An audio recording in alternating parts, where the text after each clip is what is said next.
Hello friends, इस video में आपका स्वागत है। इस वीडियो में हम भारत में हरित क्रांति की उपलब्धियां एवं खामियां का अध्ययन करेंगे। ये प्रश्न बहुत महत्वपूर्ण है। इतिहास, राजनीतिक शास्त्र और अर्थशास्त्र, इन सभी विषयों में ये प्रश्न पूछा जाता है। सबसे पहली बात कि आप इस चैनल पर नए हैं तो सब्सक्राइब कर लीजिए ताकि आपको न्यू अपडेट मिलता रहे। तो अब शुरुआत करते हैं। भारत में हरित क्रांति की उपलब्धियां एवं खामियां। भारत में हरित क्रांति यानी ग्रीन रेवोल्यूशन 1960 के दशक में शुरू हुई थी, जिसका मुख्य उद्देश्य कृषि उत्पादन में वृद्धि करना था।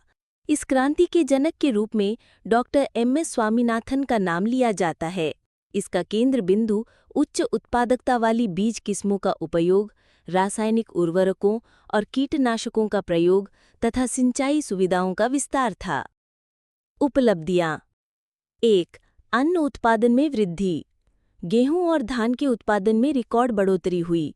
पंजाब, हरियाणा और उत्तर प्रदेश में कृषि क्षेत्र में आत्मनिर्भरता आई। 2. भुखमरी में कमी।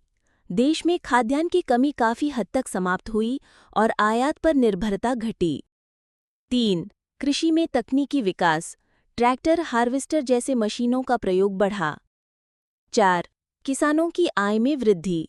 कई किसानों की आर्थिक स्थिति मजबूत हुई। खामियां: 1. क्षेत्रीय असमानता।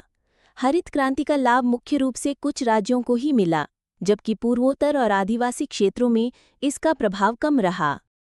2. पर्यावरणीय नुकसान। अत्यधिक रासायनिक उर्वरकों और कीटनाशकों के प्रयोग से मिट्टी की उर्वरता कम हुई और जल स्रोत प्रदूषित हुए।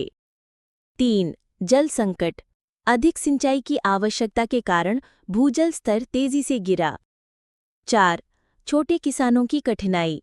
महंगे बीज, खाद और मशीनों के कारण छोटे किसान पीछे रह गए।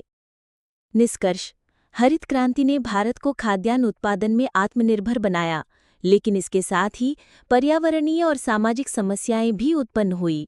भविष्य में टिकाऊ कृषि पद्धतियों को अपनाकर इन खामियों को दूर करना आवश्यक है। Please like and subscribe my channel. Thank you.